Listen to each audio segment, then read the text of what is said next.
দর্শক, ইস্পাহানী মির্জাপুর চেয়া মুক্তবাক অনুষ্ঠানে আপনাদের সবাইকে স্বাগত জানাচ্ছি।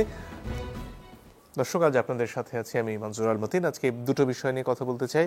আয়নাঘর পরিদর্শনে গিয়েছিলেন প্রধান উপদেষ্টা, সে নিয়ে কথা বলবো। এর পাশাপাশি জাতিসংঘের প্রতিবেদনে জুলাই গণহত্যার বিষয়ে যে তথ্যগুলো আমরা সামনে দেখতে পাচ্ছি সে নিয়েও কথা বলতে চাই। তিনজন সম্মানিত অতিথি রয়েছেন আমাদের সাথে। আছেন ডক্টর এম মাসুর রিয়াজ, অর্থনীতিবিদ ও chairman policy exchange of Bangladesh. আছেন জনাব মোস্তফা কামাল, উপবার্তা প্রধান বাংলা ভিশন। এবং আছেন জনাব ফয়েজ আহমেদ, প্রধান উপদেষ্টার সিনিয়র সহকারী প্রেস সচিব। আপনাদের তিনজনকে স্বাগত আমাদের এই অনুষ্ঠানে। দর্শক, আলোচনায় যাবার আগে শুরুতে আয়নাঘর নিয়ে একটা প্রতিবেদন দেখব আমরা।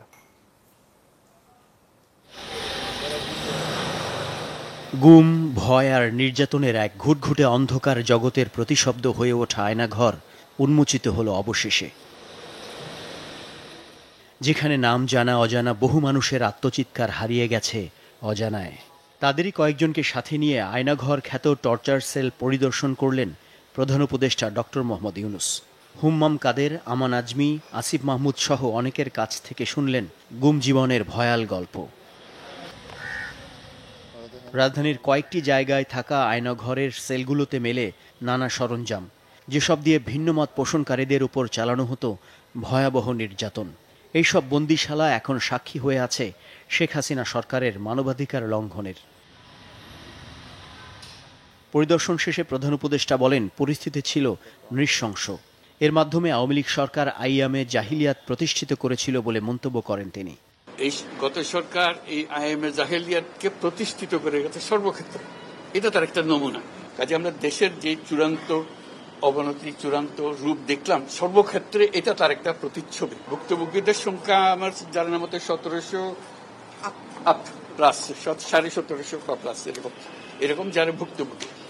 অজানা কত এটা তো আমরা আর জানি না। কেউ বলে যে এটা 3000-এরও বেশি হবে। কাজে সেটাও আমরা ধরে নিলাম যে একটা সীমারেখা দরকার, যেটা আমরা অজানা, সেটা কেউ প্রমাণ দিতে পারেনি। আয়নাঘর সিলগালা করার নির্দেশ দেন প্রধান উপদেষ্টা, যাতে কেউ আলামত ধ্বংস করতে না পারে। জড়িতদের বিচারের আওতায় আনার কথাও বলেন তিনি। তাদের সে বিচার করবো, জনসাধারণ বলবো যে এটা উচিত বিচার হয়েছে, তখন আমরা এটা থেকে মুক্তি পাবো। সেটাই হলো আমাদের আবেদন দেশের সবার কাছে, এই বিচারটা যেন আমরা করে ফেলতে পারি। এগুলো সব এভিডেন্স, যা যা আমরা দেখলাম, এভিডেন্স গুলো সিলগালা করে রাখা হবে, যাতে করে কেউ বিনষ্ট করতে না পারে।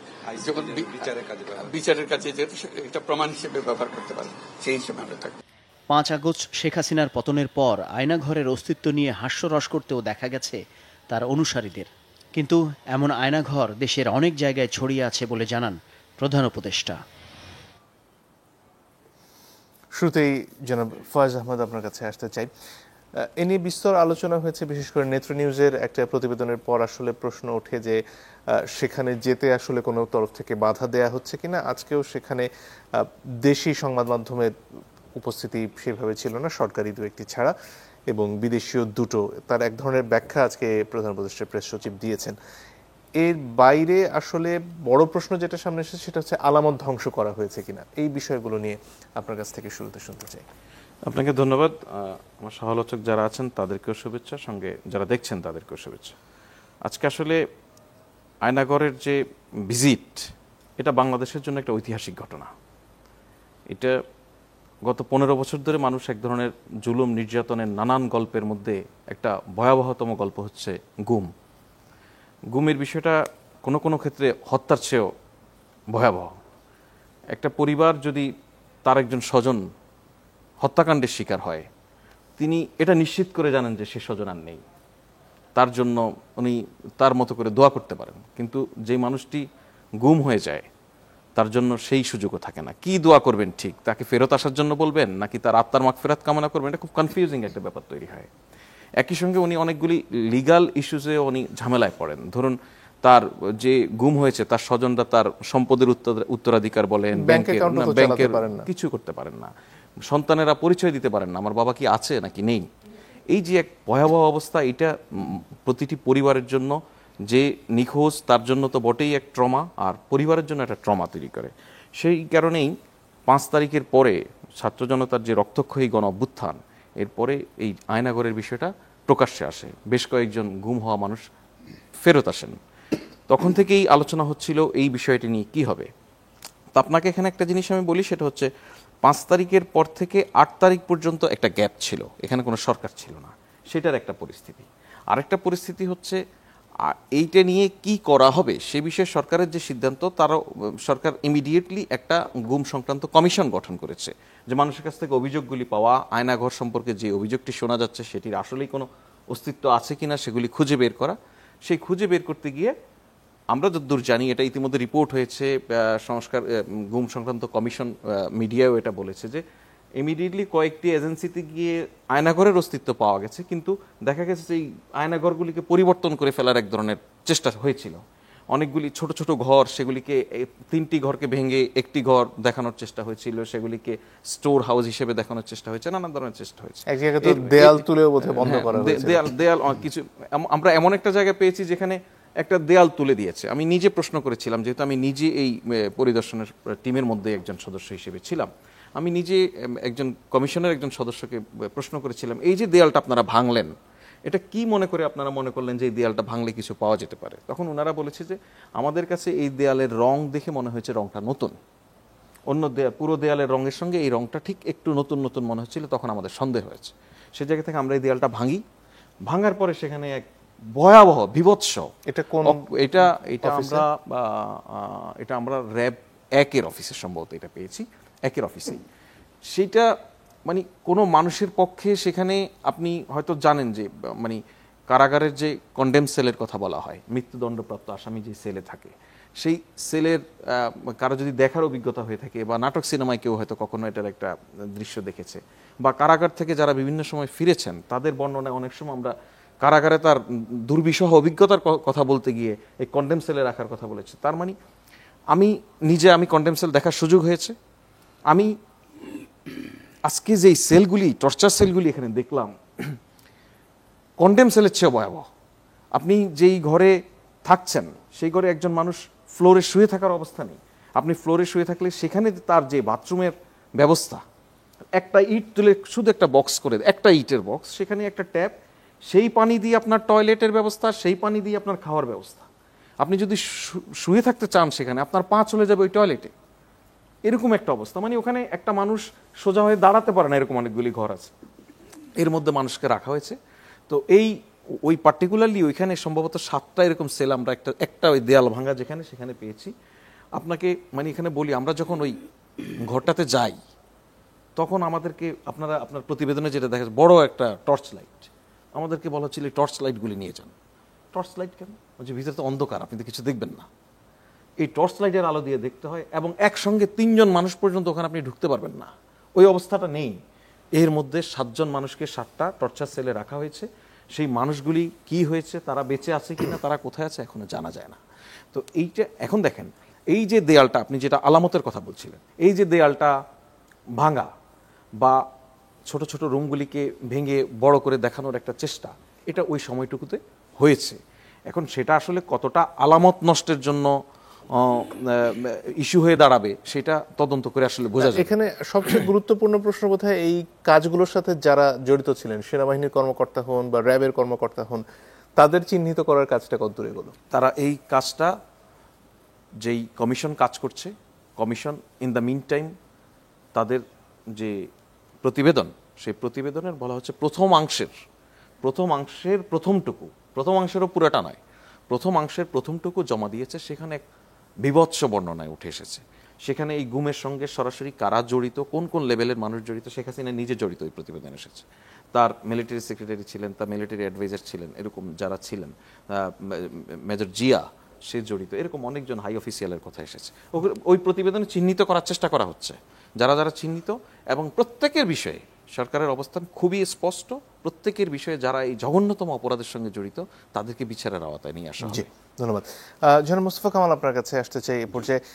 এই যে অভিযোগগুলো, সেখানে যেমন ডিজিএফআই রয়েছে, র্যাব রয়েছে, প্রশ্ন হচ্ছে এই যে একজন রাজনৈতিক কর্তার অবৈধ নির্দেশ, এটা যেই কর্মকর্তারা পালন করেছেন বিভিন্ন বাহিনীর, তাদের ব্যাপারে আসলে যদি শাস্তিমূলক ব্যবস্থা না নেওয়া যায়, তাহলে কি যে ভবিষ্যতে এটা আমরা হতে দেব না, সেই কথাটা আমরা রাখতে পারবো?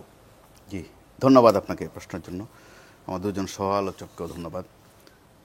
আপনি যে প্রশ্ন করেছেন, এখানে একটা সংশয় কিন্তু থেকে যায়, এবং সংশয় আছে বলেই আপনি প্রশ্নটা করেছেন যে আমরা এই ধারাটা ধরে রাখতে পারবো কিনা। এখানে আমরা খুব সোহাগ করে আদর করে আয়নাঘর বলছি, খুব সুন্দর শব্দ, যে কীরকম একটা ঘর যেন, আয়নার কোনো ফাংশন আছে কিনা। আসলে এটা রূপক অর্থ। সোজা বাংলা হচ্ছে একটা গোপন বন্দিশালা, নির্যাতনের একটা নির্দিষ্ট জায়গা, টর্চার সেল যেটা আমরা বলি। তো এই কাজটুকু একজন হুকুমদাতা ছিলেন, সাবেক প্রধানমন্ত্রী, তার অ্যাসোসিয়েটস। কিন্তু ফাংশনটুকু যারা করেছে তারা কেউ দেশের বাইরের নন, অচেনা নন, অজানাও নন, চাঁদের দেশ থেকেও আসেননি, আফ্রিকা থেকেও আসেননি। তো তাদেরকে খুঁজে বের করা খুব কঠিন কাজ নয়। এই জন্য সম্ভবত কোনো সংস্কার কমিশনও করা লাগে না, কোনো কমিটিও করা লাগে না। এটা সংশ্লিষ্ট যে কর্তৃপক্ষগুলো আছে তারা মিনিট কয়েকের মধ্যে বলে দিতে পারেন। কিন্তু আমরা খেয়াল করেছি একটা লুকোচুরি কিন্তু কাজ করেছে। তো এই লুকোচুরির মধ্যেও ভালো খবর হচ্ছে ডিজিএফআইয়ের দিক থেকে অথবা সেনাবাহিনীর পক্ষ থেকে যে প্রকাশ করেছে বা স্বীকার করেছে, এটাও কিন্তু কম বিষয় নয়। ইচ্ছে করলে কিন্তু অগ্রাহ্য করতে পারত বা অস্বীকার করারও সুযোগ ছিল। এটা আমি মনে করব সংস্কারের আগেই একটা সংস্কারের নমুনা বলা যায়, যে স্বীকার করা। র্যাবের দিক থেকে ক্ষমাও চাওয়া হয়েছে, র্যাবের ডিজি মহোদয় ক্ষমা চেয়েছেন তার বাহিনীর পক্ষ থেকে, অর্থাৎ স্বীকার করেছেন। পুলিশের পক্ষ থেকে এর মধ্যে ক্ষমা চাওয়া হয়েছে। কিন্তু ট্রেজেডি যেটা, যিনি নির্দেশদাতা, যিনি হুকুমদাতা, ওই পক্ষ এখন পর্যন্ত কোনো দুঃখ প্রকাশ দূরে থাক অথবা এই প্রশ্নে একটু নীরব থাকা, তাও কিন্তু করেনি। তারা তো সরাসরি অস্বীকার করছে যে আয়নাঘর ছিলই না। আবার যখন ক্ষমতায় ছিল তখন তারা কিন্তু এ নিয়ে মস্করা করেছে, ইয়ার্কি করেছে। গুম বললে বলতো যে গুম বলতে কিছু নাই, ঘুম আছে। তো যাদেরকে পাওয়া যাচ্ছে না তাদেরকে কি বলা হবে? তখনকার স্বরাষ্ট্রমন্ত্রী স্পষ্ট করে বলতেন, হাসতে হাসতে বলতেন যে হয়তোবা পাওনাদারের ভয়ে কোথাও ঘুমাচ্ছে অথবা ভূমধ্য সাগরে মরে থাকতে পারে। তাচ্ছিল্য কাকে বলে দেখেন।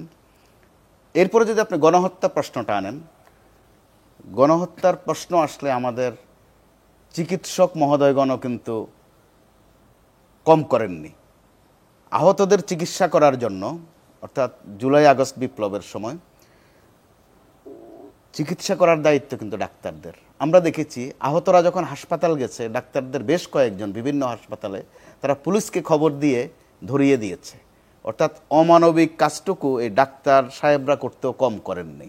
অর্থাৎ এই বাজে কাজটুকু, এই নিন্দনীয় কাজটুকুতে গত সরকার তার জায়গা থেকে তার মতো করে সফলতার সাথেই করেছে, যেটা আজকে আমরা কিন্তু খুব স্পষ্ট দেখছি, যেটা সোশ্যাল মিডিয়াতে। যদিও বলি যে সেটার কোনো কর্তৃপক্ষ নাই, কোনো দায়িত্বশীল কেউ নাই, তারা বলার চেষ্টা করছেন যে আসলে গুম বলতে কিছু হয়নি। যে চেয়ারটা দেখানো হয়েছে, ইলেকট্রিক শর্ট দেওয়ার যে চেয়ারটা, বলা হচ্ছে যে ওটা ধোলাইখাল থেকে বানিয়ে আনা হয়েছে। অর্থাৎ স্পর্ধার মাত্রাটা কিন্তু দিনে দিনে বাড়ছে, তো বাড়ছেই। আবার তাদের সমর্থক বলেন বা সহযোগী বলেন, তারা এই দেশ থেকে সবাই কিন্তু পালিয়ে যাননি, তারা কাজ করছেন এবং সেটা দৃশ্যমান, খুব গোপনে নয়, আমরা কিন্তু অনুভব করছি, দেখছিও। তো এরকম একটা অবস্থায় যেখানে গণহত্যার বিধান রাখার কথা এসেছে সংবিধানে বিএনপির পক্ষ থেকে, আমরা খুব কষ্টের সাথে দেখছি যে বারবার আমরা সংস্কারের কথা বলছি, সংস্কার উচ্চারণ করছি, এরই মধ্যে বেদনাদায়কভাবে কোনো অংশ নিয়ে সংস্কারের যে রিপোর্টটা, ওখানে কিন্তু কোনো সিদ্ধান্তের কথা নাই। ওখানে আছে কিছু সুপারিশ, কিছু প্রস্তাবনা, ওগুলো রাখা হতেও পারে, নাও হতে পারে। কিন্তু এগুলো নিয়ে যে ধরনের মন্দ কথা আসছে, বনিবনা হচ্ছে না, এতে করে যারা ছাত্র আন্দোলনে ছিল তারা যেটা সন্দেহ করছে, আশঙ্কা করছে যে রাজনৈতিক দলগুলো শেষ পর্যন্ত সংস্কার করবে না, কারণ তাদের অভ্যাস নাই সংস্কার করে, তারা প্রস্তাবে সহ্য করতে পারছে না, সুপারিশ তারা আমলে নিতে রাজি নয়। তো সেই ক্ষেত্রে যারা গণহত্যার উদ্যোক্তা, তারা সেটা মেনে নেবেন, ওটা তো আমরা আশা করতেই পারি না। তো সেই ক্ষেত্রে বরং দেরি হয়ে গেছে। প্রধান উপদেষ্টা আয়নাঘর দেখতে যাবেন, সেটা আকস্মিক নয়, সেটা ঘোষণা ছিল আগেই। তো আজও তিনি গিয়ে কিন্তু একদম সব ইনটেক্ট পেয়েছেন, এটা মনে করার কারণ নেই। গণমাধ্যমে যেটা এসেছে কিছু ধোয়া মোছার কাজ হয়েছে, ওটাও বোধহয় জরুরি ছিল না। জি, ইনটেক্ট রাখা দরকার ছিল, সুরক্ষিত রাখা দরকার ছিল, ইতিহাসের প্রয়োজন, আমার মনে হয় আপনার তথ্যের প্রয়োজন, সংখ্যার জায়গাগুলো বুঝতে পেরেছি।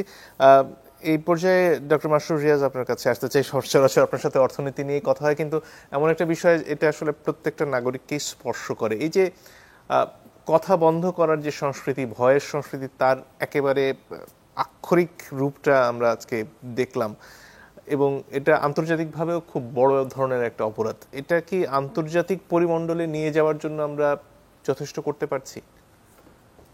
আমার মনে হয় আজকে দুটা খুব গুরুত্বপূর্ণ ঘটনা ঘটেছে। আপনার এই প্রশ্নের প্রেক্ষাপটে বলতে চাই, যেটা জাতীয়ভাবে এবং আন্তর্জাতিকভাবে মানে ন্যায় প্রতিষ্ঠা, জবাবদিহিতা প্রতিষ্ঠা এবং তার মাধ্যমে কনফিডেন্স প্রতিষ্ঠা বাংলাদেশের ব্যাপারে, এই দুটো ঘটনাই অনেক এগিয়ে দিবে। একটা হলো এতক্ষণ আমার সহ-আলোচকরা যে বিষয়টা আলাপ করলো, যে আয়নাঘরের আজকে স্বয়ং সরকার প্রধান, যিনি বিশ্বজুড়ে সমাদৃত একজন ব্যক্তি, এবং ইন ফ্রন্ট অফ ক্যামেরা, মানে একটা অন্যায়কে, এটাকে আজকে, মানে এটা আমরা সবাই জানতাম, কথা হচ্ছিল, কমিশন হয়েছে, রিপোর্ট দিয়েছে, কিন্তু আজকে পুরো পৃথিবীর সামনে এটাকে তুলে ধরা হয়েছে। এটা, এই যে ট্রান্সপারেন্সি, এই যে আনভেইলিং অফ ট্রুথ, হার্ড ট্রুথ, এটা কিন্তু খুব গুরুত্বপূর্ণ। কারণ এটা নিয়ে অনেকের শঙ্কা ছিল, এটা সবাই জানে, কিন্তু এটা আসলে পুরো ট্রুথটা বের হয়ে আসবে নাকি, এটার যে প্রমাণগুলো, এগুলো মানুষের সামনে উঠে আসবে নাকি, যদি না আসতো সেটা নিয়ে বিদেশে তো বটে, কিন্তু আমার মনে হয় দেশের ভেতরেও একটা মানুষের দুঃখ তো থাকতোই, কিন্তু এটা থেকে হয়তো বিভিন্ন শঙ্কা বা কনফিডেন্সের অভাব হতো। সেইটা কিন্তু আজকের এই ভিজিট, আজকের যে ক্যামেরায় সবাই দেখলো, মানে সচক্ষে, টিভির স্ক্রিনে সচক্ষে যেটা দেখলো, এর মাধ্যমে সত্য তুলে ধরার যে প্রয়াস হয়েছে, এইটা কিন্তু কনফিডেন্স বিল্ডিং এবং আইনের শাসন প্রতিষ্ঠায় অনেক বড় ঘটনা। সেকেন্ড যে ঘটনাটা আজকে ঘটেছে বড়, আপনারা দেখেছেন যে এই জুলাই অগস্ট ম্যাস মার্ডার বা জেনোসাইড আমরা যেটাই বলি, সেটা নিয়ে নান আদার দেন ইউনাইটেড নেশনস তাদের রিপোর্ট দিয়েছে, এবং সেখানে ক্লিয়ারলি তারা কয়েকটা জিনিস বলেছে, যে গণহত্যা ঘটেছে, নাম্বারও বলেছে, 1400 প্রাণহানি হয়েছে, এর মধ্যে 118 জন চিলড্রেন, শিশু। তার সাথে সাথে যাতে পুনরাবৃত্তি না হয় এই হিসেবের ক্ষেত্রে, সেটাও তারা নিশ্চিত করেছেন, সেটারও সুপারিশ দিয়েছে। কিন্তু আরো হলো যে এটার কমান্ড রেসপন্সিবিলিটি, অবভিয়াসলি এই 1400 লোককে মারা বা 1400-র সাথে তো আরো, ওইটা তো আসলে হেডলাইনে আসেনি, নিশ্চয়ই প্রায় 30,000-এর মতো আহত আছে, অনেকের চোখ নষ্ট হয়ে গেছে। এই ঘটনা ঘটাতে তো নিশ্চয়ই শত শত বা হাজার হাজার সিকিউরিটি ফোর্সেস বা তৎকালীন আওয়ামী লীগের তাদের দলীয় মাস্তান সবাই ছিল। কিন্তু এইসব ক্ষেত্রে আপনি জানেন, আপনি একজন বিজ্ঞ আইনজীবী, কমান্ড রেসপন্সিবিলিটিটা মোর ইম্পর্টেন্ট, যাদের আদেশ যারা দিয়েছে। এখানে কিন্তু খুব সুনির্দিষ্টভাবে একদম সর্বোচ্চ পর্যায় থেকে নিয়ে অনেকগুলো একদম নাম ধরে কমান্ড রেসপন্সিবিলিটি স্ট্যাবলিশ করেছে। এটাও কিন্তু আমি মনে করি একটা মানে খুবই পজিটিভ ঘটনা, এই যে এই রেকগনিশনটা। কারণ আমাদের দেশে আসলে গত 15 বছর তো বটেই, কিন্তু তার আগেও রাজনৈতিক মতভেদ, মানে ইনটলারেন্স, কোনো বিষয় কেউ একমত হতে পারে না সবাই। এরকম একটা জেনোসাইডের ব্যাপারেও হয়তো আমরা সবাই একমত হতে পারতাম না। আর বাইরে থেকে বা যারা ক্ষমতা থেকে গেছে, তারা তো বিভিন্ন ধরনের স্মিয়ার ক্যাম্পেইন চালিয়ে যাচ্ছে। কিন্তু আজকে এটা কিন্তু আসলো একটা নিউট্রাল বডি থেকে, পৃথিবীতে সবচাইতে নিউট্রাল বডি হিসেবে যাদেরকে ধরা হয়, ইউনাইটেড নেশনস। সুতরাং এইটা beyond doubt, beyond any dispute, ভবিষ্যতের জন্য কিন্তু এই সত্যটাকে স্ট্যাবলিশ করে দিল।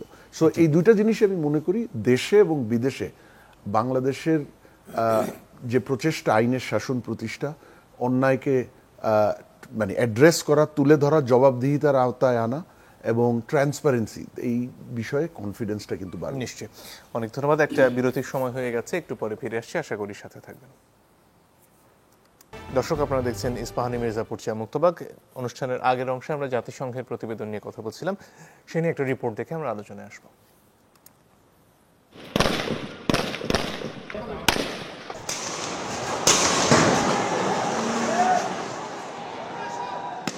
জুলাই 2024, অধিকার আদায়ের আন্দোলনে উত্তাল বাংলাদেশ, নিরস্ত্র ছাত্র জনতাকে থামাতে সর্বশক্তি প্রয়োগ করে রাষ্ট্রযন্ত্র।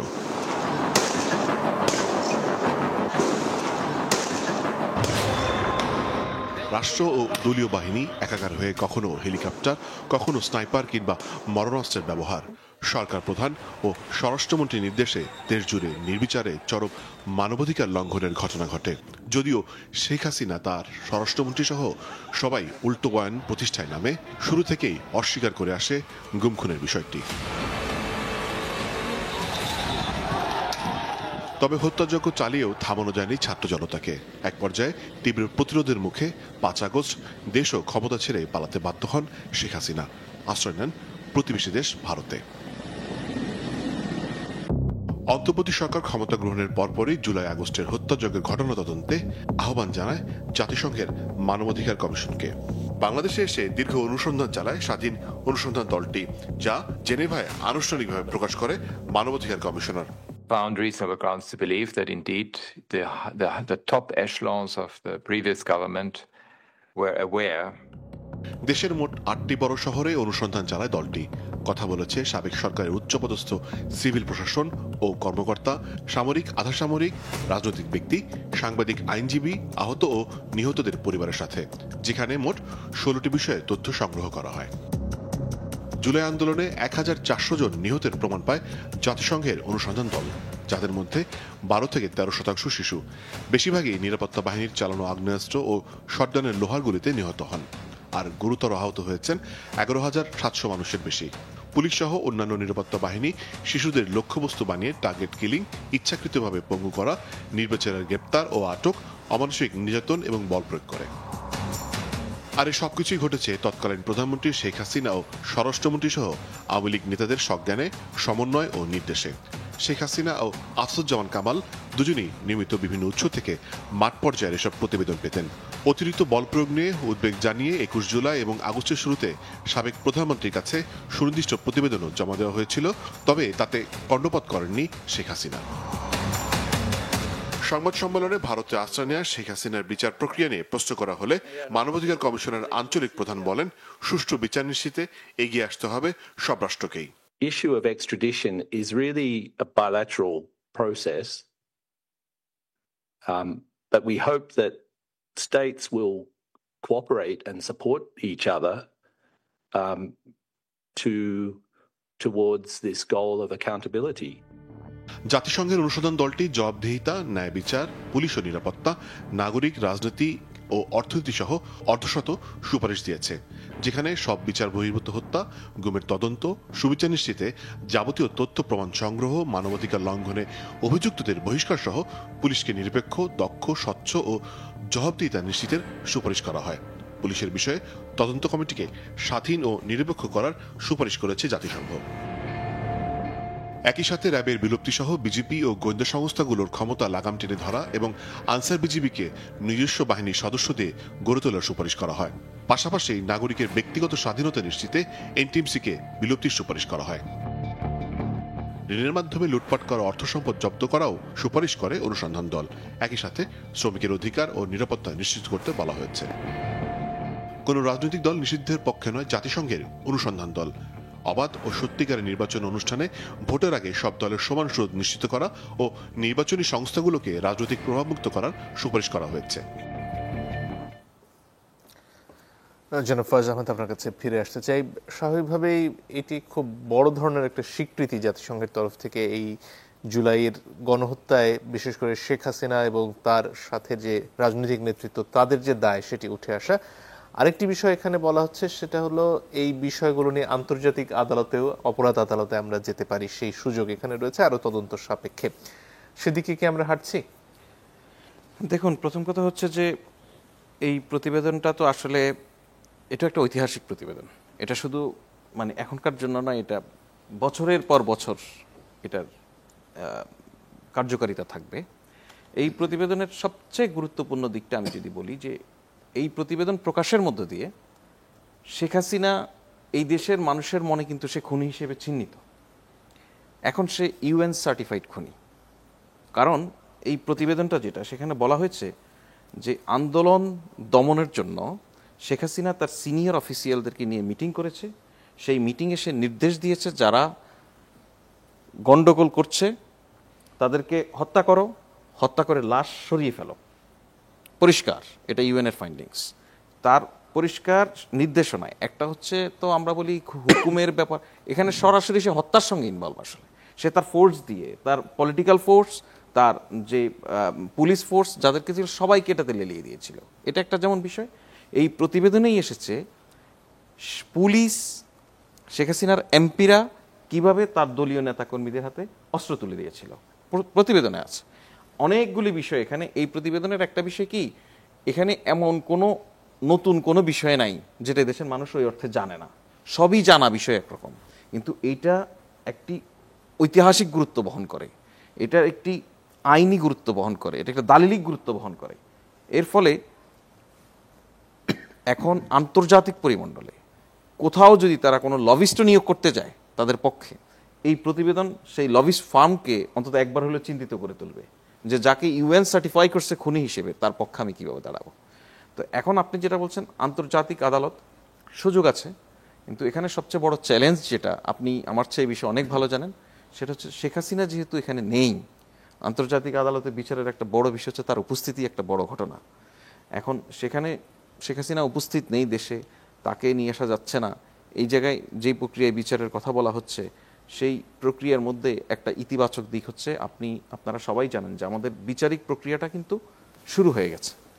আলামত অনেক বেশি বিনষ্ট করার সুযোগ কেউ পায়নি। তার আগেই সাক্ষী শপথ বলেন, সরাসরি ভিকটিম বলেন, এর অনেক কিছুই পাওয়া গেছে। তাদের বিচারের জন্য এখানে অন্তত যতগুলি এলিমেন্ট দরকার তার অধিকাংশই অ্যাভেলেবেল আছে।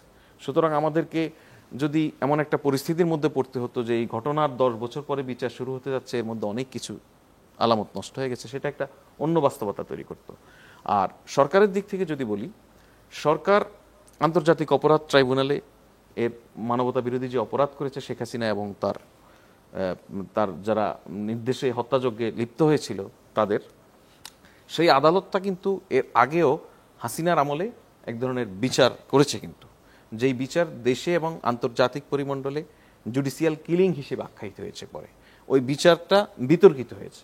সুতরাং সরকারের সর্বোচ্চ নজর হচ্ছে যেন এমন একটি বিচার এখানে না হয় যে বিচারটা করতে গিয়ে অবিচার হয়ে যায়, যে বিচারটা ভবিষ্যতে প্রশ্নবিদ্ধ একটি বিচার হিসেবে পড়ে। এই জন্য আপনি দেখবেন যে আন্তর্জাতিক অপরাধ ট্রাইব্যুনালের যে আইন, সেটা ইতিমধ্যে সংশোধন করা হয়েছে। সেই আইনটি সংশোধন করে এই যে কেউই বিচার প্রক্রিয়া প্রত্যক্ষ করতে পারার সুযোগ, ভিডিও ধারণ করা, রেকর্ড রাখা, যাতে ভবিষ্যতে এই বিচার প্রক্রিয়া নিয়ে কোনো প্রশ্ন না হয়। এখন আপনার মূল প্রশ্ন হচ্ছে আন্তর্জাতিকভাবে আমরা এটা বিচারের দাবি নিয়ে যাব। অবশ্যই এই দেশের মানুষ যদি মনে করে যে এই বিচার প্রক্রিয়ার জন্য আমাদের যেখানে যেখানে যাওয়া প্রয়োজন যেতে হবে, কারণ আপনি জুলাইয়ে যেই শহীদদের রক্তের উপরে দাঁড়িয়ে এখনকার বাংলাদেশ, সেই রক্তের ঋণ তো আপনি কোনোভাবে শোধ করতে পারবেন না।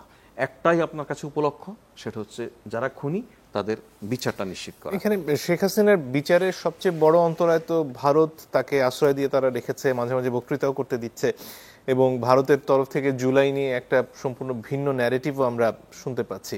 সেক্ষেত্রে এই যে প্রতিবেদন, সেটা কি ভারতের যে অবস্থান সেটা পরিবর্তন করতে বা আন্তর্জাতিক পরিমণ্ডলে ভারতকে আরো চাপে ফেলতে সাহায্য করবে আমাদের? দেখুন, আমি প্রতিবেদনটা তো আজকেই প্রকাশ হলো, তো ইমিডিয়েট যে রিয়াকশন আমি এটার বিষয়ে দিতে পারি সেটা হচ্ছে, আপনি জানেন যে আমরা মাননীয় প্রধান উপদেষ্টা প্রেস উইংয়ে আমরা যারা কাজ করি, আমাদেরকে প্রতিদিনই একটা জিনিস মোকাবেলা করতে হয়, সেটা ইন্ডিয়ান মিডিয়ার প্রোপাগান্ডা। তো এই কারণে ইন্ডিয়ান কোন কোন মিডিয়াগুলি, অধিকাংশ মিডিয়াই, তারপরেও কোন কোন মিডিয়াগুলি বেশি প্রোপাগান্ডার সঙ্গে জড়িত সেটা আমাদের কাছে এক ধরনের এখন মুখস্থ। তো আজকে আপনার অনুষ্ঠানে আসার আগেই আমি ইন্ডিয়ান মিডিয়াগুলি স্ক্রল করছিলাম যে কি অবস্থা। এই প্রতিবেদন কিন্তু ইন্ডিয়ান কোনো মিডিয়া অ্যাভয়েড করতে পারেনি। যে ইন্ডিয়ান মিডিয়া আপনি যেটা বলছিলেন যে একটা পাল্টা ন্যারেটিভ তৈরি করার চেষ্টা করছে, শেখ হাসিনা যেরকম বলে যে আমার কি অপরাধ, ঠিক ওরকম ইন্ডিয়ান মিডিয়া কিছু কিছু একটা অবয়ব তৈরি করার চেষ্টা করছে, শেখ হাসিনাই বুঝি ভিকটিম। তো সেই জায়গায় আজকে আর কিন্তু ইন্ডিয়ান মিডিয়াগুলি ওই জায়গাটা যেতে পারেনি। সুতরাং আমি মনে করি ইউএনের যে রিপোর্ট, ইউএনের এই রিপোর্টের ফলে আন্তর্জাতিক কোনো মিডিয়াও যদি কোনোভাবে প্রভাবিত হয়ে, আপনি জানেন যে কি পরিমাণ টাকা তারা পাচার করেছে আওয়ামী লীগ, এই টাকার একটা পাওয়ার আছে, কিন্তু সেটা তারা ইউজ করার চেষ্টা করবে। তো আন্তর্জাতিক কোনো মিডিয়াও যদি বা বিদেশি কোনো মিডিয়াও যদি প্রভাবিত হয়ে কোনোভাবে এই শেখ হাসিনার পক্ষে দাঁড়ানোর চেষ্টা করে, তাকে কিন্তু আবার চোখে আঙ্গুল দিয়ে ইউএন রিপোর্ট দেখিয়ে দিবে যে সে আসলে ইউএন সার্টিফাইড একজন খুনির পক্ষে দাঁড়াচ্ছে। সুতরাং এটা আমার কাছে মনে হয় আজকের পর থেকে সারা দুনিয়াতে আওয়ামী লীগ যেখানে যেখানে লবিং করার চেষ্টা করবে, আওয়ামী লীগ যেখানে যেখানে নিজেরা সংঘবদ্ধ হওয়ার চেষ্টা করবে, সেই জায়গাতেই একটা বড় বাধা হিসেবে কাজ করবে। সেক্ষেত্রে এটা বাংলাদেশের মানুষের জন্য কল্যাণকর হবে। ধন্যবাদ। জনাব মোস্তফা কামাল, আপনার কাছে ফিরে আসতে চাই। এই রিপোর্টে যেমন এই যারা নিহত হয়েছেন তাদের একটা সমীক্ষায় দেখানো হয়েছে, সেখানে একটা বড় সংখ্যকের ক্ষেত্রে রাইফেল ব্যবহার করা হয়েছে, শটগানে ধাতব পেলেট ব্যবহার করা হয়েছে, নারীদের প্রতি এখানে সহিংসতার কথাও উঠে এসেছে। এই সবগুলো বিষয়ে আসলে এই মুহূর্তে বাংলাদেশের জুলাই কেন্দ্রিক যে ন্যারেটিভ, যে ভাষ্যটা আমরা সামনে দেওয়ার চেষ্টা করছি এবং নতুন বাংলাদেশ গড়ার ভিত্তি তো সেটাই হবে, সেটাকে কি সামনে এগোতে সাহায্য করছে কিনা এবং সেটা আমরা এই আমাদের দেশের পরিমণ্ডলে কিভাবে ব্যবহার করতে পারি? অবশ্যই সাহায্য করছে। সামনের দিনগুলোতে সাহায্যের মাত্রাটা কোন পর্যায়ে যাবে বা এই গতিটা কতটুকু থাকবে, ওই রকম একটা সংশয় কিন্তু থেকেই যাচ্ছে। হয় যেটা বলেছেন যে ভারতের গণমাধ্যমগুলো আজকে কিন্তু উপেক্ষা করতে পারেনি, কিন্তু আগামীকাল যে উপেক্ষা করবে না ওই নিশ্চয়তাও কিন্তু নেই। কারণ ভারত থেকে প্রতিদিন সেটা তাদের হয় কূটনৈতিক দায়িত্ব অথবা রাজনৈতিক দায়িত্ব, তারা এসব করেছে, আরও করবে, সেটাই স্বাভাবিক। আবার একটা জিনিস এখানে কিন্তু পরিষ্কার যে এরকম একটা পরিস্থিতি হতে পারে, বিচারের প্রশ্ন আসতে পারে, সেই প্রস্তুতি গত সরকারের ছিল। যারা পালিয়ে গেছে বা যারা বিতাড়িত হয়েছে তাদের ওই রকম একটা প্রস্তুতি ছিল। একটা কথা তো এখানে স্পষ্ট এসেছে যে সশরীরে থাকার একটা প্রশ্ন আছে। তো তিনি সশরীরে থাকেননি, নিশ্চয়ই বুঝে শুনেই থাকেননি বা থাকছেন না, বা তার একান্তজন যারা তারাও সশরীরে অনেকেই নেই। এই একটা জিনিস। আরেকটা জিনিস হলো এই হত্যাকাণ্ডের মধ্যে শুধু ফৌজদারি অপরাধ না, এটা আন্তর্জাতিক অপরাধ। সেক্ষেত্রে গোটা বিশ্বেরও একটা দায়িত্ব এখানে কিন্তু রয়ে গেছে। আরেকটা বিষয়, এটা তথ্য, আমাদের ৭১-এর গণহত্যারও কিন্তু আন্তর্জাতিক স্বীকৃতি নেই এখন পর্যন্ত, কিন্তু আমাদের স্বাধীনতার স্বীকৃতি আছে। আর এবারের প্রেক্ষিতটা ভিন্ন। যারা আন্তর্জাতিক স্বীকৃতি দেন তাদেরই একটি অন্যতম কর্তৃপক্ষ জাতিসংঘ স্বয়ং তদন্ত করছে এবারের ঘটনায়। এটা কিন্তু একটা বিশাল দিক। আর এখানে এই হত্যাকাণ্ডের মধ্যে টার্গেট কিলিং প্রচুর, যেটা এই প্রতিবেদনেও কিন্তু স্পষ্ট এসেছে। খুব সিদ্ধান্ত নিয়ে হত্যাকাণ্ড। কন্ট্রাক্ট কিলিংও আমরা কিন্তু দেখেছি অসংখ্য। তো এতে করে এটা এড়াবার কোনো সুযোগ আর নেই। এরপরও বাংলাদেশের যে রাজনৈতিক বাস্তবতা, গুজবের যে একদম গজবের মতো একটা নাজিল হওয়া, তারা কিন্তু একটা রাজনৈতিক শক্তি। ওই ক্ষেত্রে সরকারের দিক থেকে যে একটা সাবধানতা দরকার, সতর্কতা দরকার, সেটাতে কিন্তু ক্ষণে ক্ষণে একটু একটু বিলম্ব আমরা দেখছি। মাননীয় প্রধান উপদেষ্টার এই ঘোষণা ছিল আরও মাস কয়েক আগে, অন্তত মাস 5 আগে, যে তিনি ইমিডিয়েটলি আয়নাগর পরিদর্শনে যাবেন। একটা হাইপ কিন্তু তৈরি হয়েছিল তখন যে তিনি কখন যাবেন, বরং যেতে একটু দেরি হয়েছে। দেরি হয়ে থাকলেও আজকের এই দিনটা, আজকের ওনার ওটা পরিদর্শন করা, আন্তর্জাতিক গণমাধ্যমে সেটার যেই ফোকাস, অবশ্যই সামনের দিনগুলোতে আমরা গত কয়েকটা মাস, বিশেষ করে গত একটা মাস, যেই একটা আশঙ্কায় পড়ে গিয়েছিলাম যে নির্বাচন আগে নাকি সংস্কার আগে, কিন্তু বিচারের যে একটা বিষয় আছে এটা কিন্তু একটু একটু হারিয়ে যেতে বসেছিল। আজকের এই ঘটনার মধ্য দিয়ে কিন্তু বিচারের বিষয়টা আরও একটু গুরুত্বের সাথে সামনে এলো, যেটা নিয়ে শঙ্কা তৈরি হয়েছিল যে কেউ বলে সংস্কার আগে, কেউ বলে নির্বাচন আগে, কিন্তু বিচারটা কখন? বিচারের বিষয়টা হয়ে গেছিল সেকেন্ডারিও না, তারও পরে। কিন্তু এই ঘটনার মধ্য দিয়ে অবশ্যই যে পরিস্থিতি আমরা পেয়েছি যে বিচারও যে দ্রুত দরকার বা চলমান প্রক্রিয়ার অংশ হিসাবে নেওয়া দরকার, কিন্তু এ নিয়ে আমরা যে ন্যারেটিভ তৈরি করি মাঝে মধ্যে যে সংস্কারটা আগে নাকি বিচারটা আগে নাকি নির্বাচনটা আগে, ওগুলোর মধ্যে ক্ষেত্র বিশেষে আমরা কিন্তু এক ধরনের দুষ্টামি দেখি, যেটা যেই শয়তান ধরার যে প্রোগ্রাম আমরা দেখছি, যে অভিযান আমরা দেখছি, ছোট শয়তান হোক আর বড় শয়তান হোক আর মাঝারি শয়তান হোক, এই অভিযানটাও যেন একই সাথে গতিশীল থাকে। কারণ এই অভিযানটা তো দেরি হয়েছে, এটা প্রমাণিত। যে অভিযান যদি দেরি না হতো, মাঝপথে যে দুষ্টমগুলো আমরা দেখেছি, যে গুজবের একটা হাটবাজার দেখেছি, হয়তো এই মাত্রায় আসতো না। তো এরপরে যখন এসে গেছে, সেগুলো সরকার ফেস করেছে, সরকারের মতো ফেস করেছে। আর আজকের ঘটনার মধ্য দিয়ে নিশ্চয়ই একটা নব উদ্যম তৈরি হবে। এই উদ্যম দেশি ষড়যন্ত্র হোক আর প্রতিবেশী ষড়যন্ত্র হোক, সম্ভবত দমন করাটা কঠিন হবে। সে জায়গায় আমরা একটা আশা দেখতে পারি। তো এই আশাবাদের জায়গা থেকে ওই আগস্ট বিপ্লবের যে স্টেক হোল্ডার যারা, অর্থাৎ ছাত্ররা বা বিএনপি সহ রাজনৈতিক দলগুলো, তাদের মধ্যে যে মাঝে মধ্যে যে বাদানুবাদ আমরা খেয়াল করি, আশা করি ওখানেও একটা প্রভাব ফেলবে। শুধু বিচারের প্রশ্ন নয়, রাজনৈতিক পরিস্থিতির ক্ষেত্রেও তাদের নিশ্চয় একটা উপলব্ধি জাগবে এবং তাদের মধ্যে একটা ইউনিটিও আসবে। আজকে অবশ্য বিচার নিয়ে ট্রাইব্যুনাল এবং উপদেষ্টা আসিফ নজরুলের মধ্যে এক ধরনের মত পার্থক্য সামনে এলো এবং তিনি যে সময়সীমার কথা বলছিলেন ট্রাইব্যুনালের তরফ থেকে সেটার ব্যাপারে এক ধরনের দ্বিমতের কথা জানানো হয়েছে। এটা কি এক ধরনের সংশয় তৈরি করছে? কিছুটা তৈরি করছে, কিন্তু এটা নিয়ে খুব জটিলতা কিন্তু কিছু নেই। দুইটা ভার্সন এসেছিল এই সংবাদটার। একটা ভার্সনে ছিল গণমাধ্যমে, পত্রিকাগুলোতে, টেলিভিশনগুলোতে যে সময়টা বলেছেন অক্টোবর নভেম্বরে, বিচারের কথাও আছে এক বাক্যে, আরেক জায়গায় আছে যে ফাইনাল রিপোর্ট হয়ে যাবে। তো দুটার মধ্যে খুব তফাৎ তো আমরা দেখছি না। বিচার তো চলমান, বিচার তো আসলে চলছে। বিচার হয়ে যাবে বলা এক কথা, রায় হয়ে যাবে বলা আরেক কথা, ফাইনাল রিপোর্ট দেয়া হবে আরেক কথা। কিন্তু আবার অর্থগত তফাৎ বোধহয় খুব বেশি নয়। মূল বিষয় হচ্ছে স্পিরিটটা কি বুঝাতে চেয়েছেন তিনি। একটা তথ্য দিতে চেয়েছেন মূলত যে বিচারে কোনো গাফেলতি হচ্ছে না, বিচার দ্রুত হচ্ছে। ওটা ছিল ওনার মূল মেসেজ।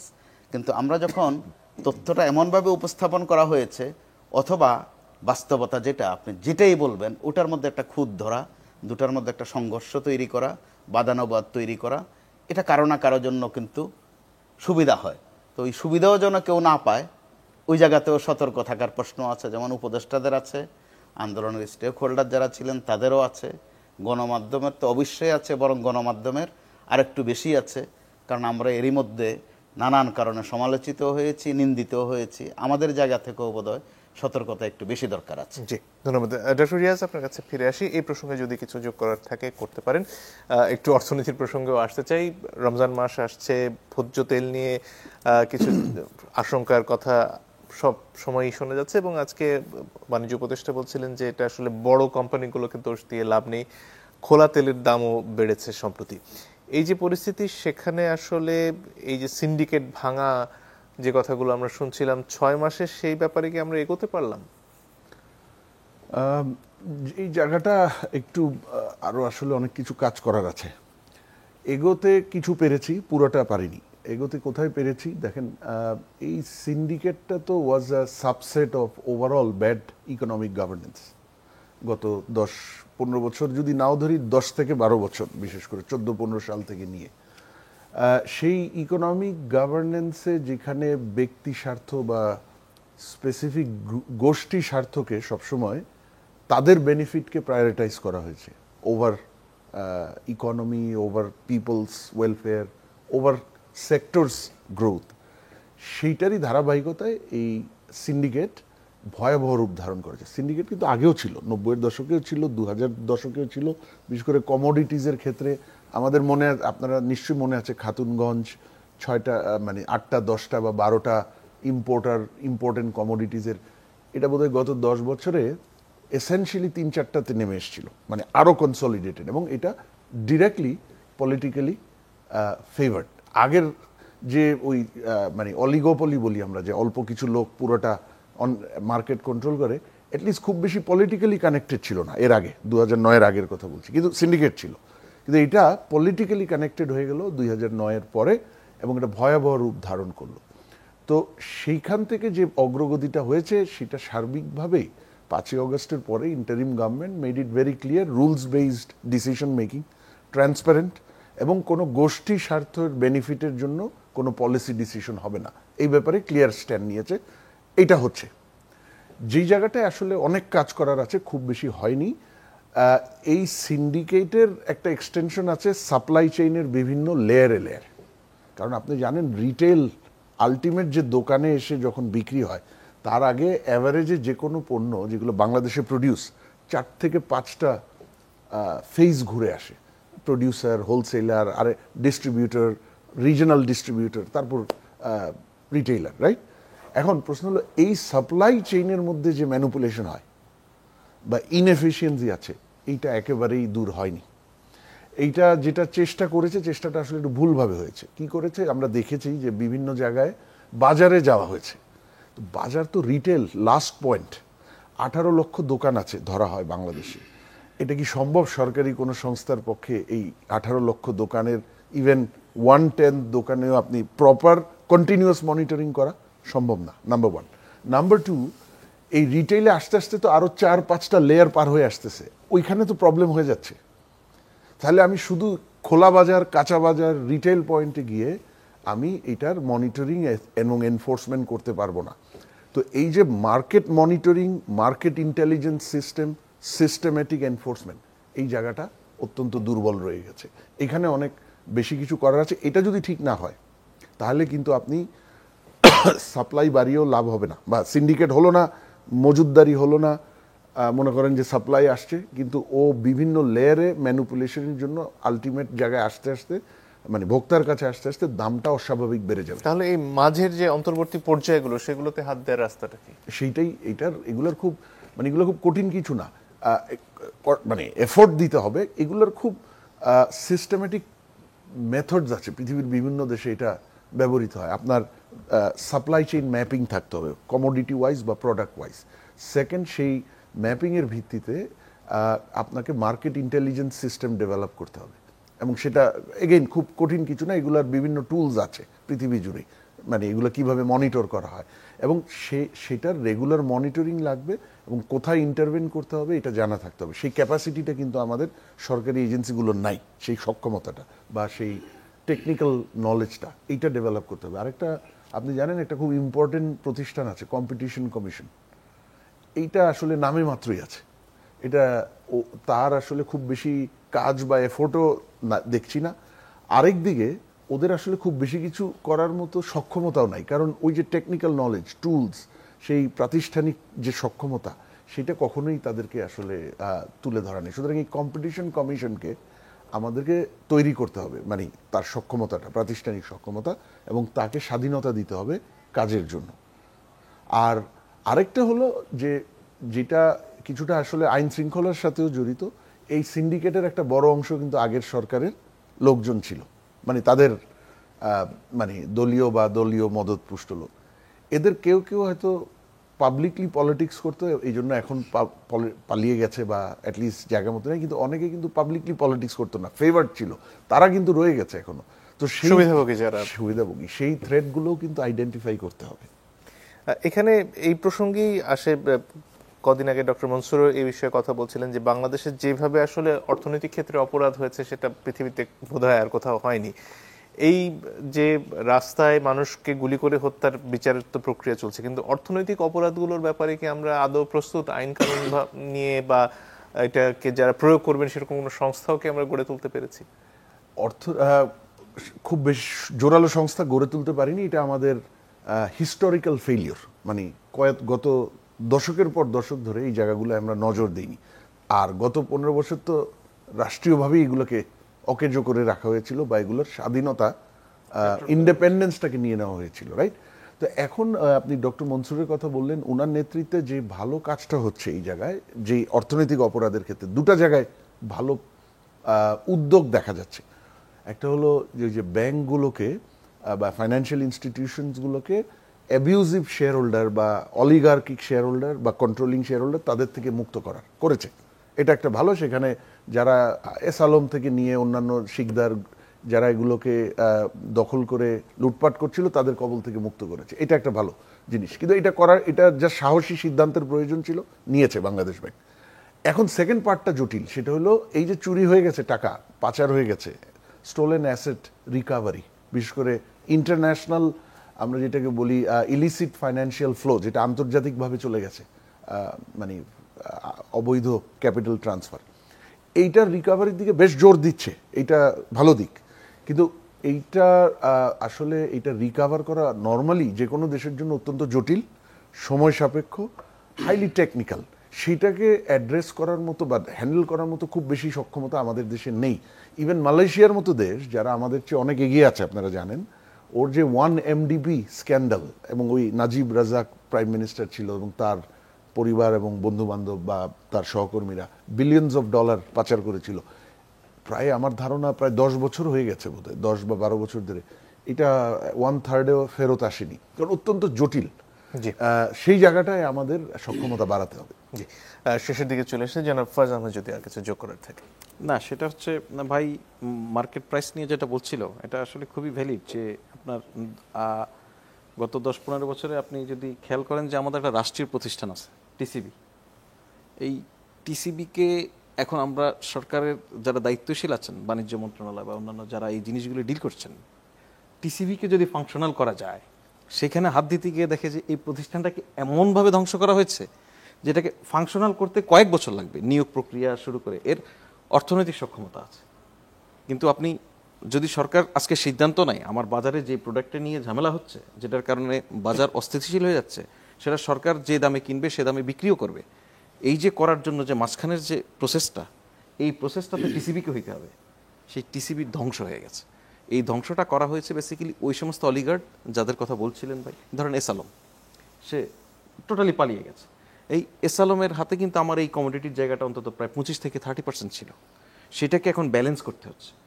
এক্সিস্টিং যে সমস্ত প্লেয়াররা এখানে আছে, হয় তাদেরকে দিয়ে নতুন প্লেয়ার ক্রিয়েট করার জন্য একটা উৎসাহ দেওয়া, তাদেরকে এই বিজনেসে নিয়ে আসা। ধরেন যে দীর্ঘদিন এই বিজনেসে নাই, তাকে এখন আপনার উৎসাহ দিতে হচ্ছে, আপনি এই বিজনেসে আসেন। কারণ অনেক ব্যবসায়ীকে এই বিজনেসে আসতেই দেয়নি এরা, এমন এক সিন্ডিকেট তৈরি করেছে, বলয় তৈরি করেছে। এখন সিন্ডিকেট ভাঙার বিষয় আসলে যখন বলেন, এটা আমার মনে হয় আলোচনায় আমরা ভাঙা বলি, মূল বিষয়টা হচ্ছে আরো বড় করে দেয়া, যে আপনার এই প্লেয়ার 3 জন আছে, 3 জনকে তো আপনি তুলে দিবেন না, সে তো ব্যবসা করতে আসছে এখানে, এর সঙ্গে আরো 3 জন ঢুকাই দেন। এখন এই ঢুকিয়ে দেওয়া নতুন ব্যবসায়ীদেরকে নিয়ে আসা, যে আস্থার সংকটটা ছিল সেই জায়গাটা আস্তে আস্তে ডেভেলপ করছে। এবং যদি আপনি দেখেন বাজারে যাওয়ার অভিজ্ঞতা থাকে, গত 2-3 সপ্তাহে অলমোস্ট প্রত্যেকটা প্রোডাক্টেরই দাম কমতে শুরু করেছে। তেলটা নিয়ে এখন একটা সমস্যা হচ্ছে, এটা নিয়ে সরকার খুব আন্তরিকভাবে কাজ করছে। রমজানকে টার্গেট করে কাজ করা হচ্ছে যেন রমজানে মানুষের আসলে কষ্টটা না হয়। জি, জনাব মোস্তফা কামাল, যদি আমি একটু যোগ করতে চাই। আমরা যাদেরকে সিন্ডিকেট বলছি, ইংরেজি দিয়ে বলছি, তারাও ডেভিল, তারাও এক একটা শয়তান। তো এই শয়তান যেহেতু এখন হান্ট করা হচ্ছে, ধরা হচ্ছে, বাণিজ্যমন্ত্রী তার একটা প্রতিক্রিয়া বলেছেন যে তিনিও একটু সাহস করছেন, যে তিনি ওই সিন্ডিকেট নামের যে চক্রটা আছে ওটাকে ধরতে এটা সহযোগিতা করতে পারে এই অভিযানটা। আমাদের দুদকের যেই রিপোর্টটা এসেছে সংস্কার কমিশন থেকে, ওখানে একটা চমৎকার শব্দ ব্যবহার করা হয়েছে। আমরা যেটাকে বলি ফ্যাসিস্ট সরকার, স্বৈরতান্ত্রিক সরকার, দানবীয় সরকার, তাদের শব্দটা হচ্ছে চৌর্যতান্ত্রিক সরকার, অর্থাৎ চোরের সরকার। ওই ক্ষেত্রে এই ডেভিল ধরা, কিন্তু ডেভিল ধরতে গিয়ে আমরা যেভাবে গড়ে হরিবল অনেকটা ব্যবসায়ী মানে সিন্ডিকেট এরকম একটা ন্যারেটিভ তৈরি করছে, এটা কিন্তু ঠিক না। আমরা আগে প্রশ্ন করতাম আওয়ামী লীগ আমলেই যে সিন্ডিকেট যাদেরকে বলা হয় তারা কি বিএনপির চেয়ে শক্তিশালী, তারা কি জামাতের চেয়ে শক্তিশালী? প্রশ্নটা আসতো এই কারণে যে বিএনপির মতো একটি দলকে প্রায় নাই করে ফেলেছিল আওয়ামী লীগ, কিন্তু সিন্ডিকেটকে কিছু করতে পারছে না। একইভাবে আমাদের কিন্তু এখন প্রশ্ন আসছে যে সিন্ডিকেট যাদেরকে বলা হয়, এই ডেভিলরা কি আওয়ামী লীগের চেয়েও শক্তিশালী? তারা এখন কেন দমন হবে না? আমাদের ফাঁক আছে, ফোকর আছে, সক্ষমতায় ঘাটতি আছে, এগুলো কিন্তু মানুষ এখন আর শুনতে চায় না। মানুষ একটা নগদ অ্যাকশন দেখতে চায়। তিনজনকে অনেক ধন্যবাদ। দর্শক আপনাদেরকে ধন্যবাদ জানিয়ে আজকের মতো বিদায় নিচ্ছি।